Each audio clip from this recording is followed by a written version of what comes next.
Hello everyone, welcome back to ShawCode. Today I'm going to be showing you how to read from a file in Python. Okay, so first off, I've just got this sample text file with some text in it. Now let's open up idle, create a new file, and then we'll do file equals open text.txt, which is the file name. Make sure you're in the same directory as your text file with this Python file, and then we're going to type r and then read file equals file.read, print read file, and then file.close. And then if we run it, we get hello there and AAA, and if we look in our text file, hello there AAA. So I'll explain what we're doing here.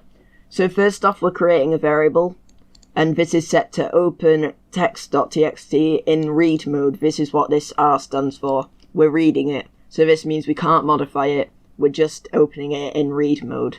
This open statement is just built into Python, and it allows us to open files.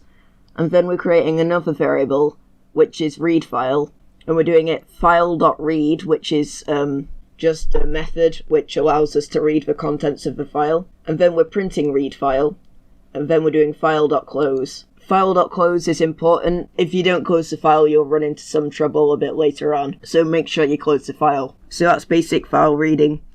If you're enjoying the video so far, please do drop a like, it really does help me out. Now let's go on to reading each individual line.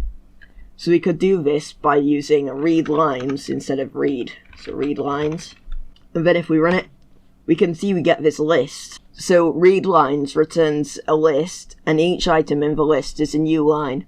First line is hello there, and the first item is hello there, and this /n is just the enter key or a new line. And then on the second line, there's AAA. So that's all for today, guys. In the next video, we will be covering how to write text to a file. If you have any questions or comments, leave them down below. I'll be sure to reply. If you would like to support me, give this video a like, it really does help me out. Also consider subscribing, I post Python content almost every day. That's it from me, cheers and goodbye.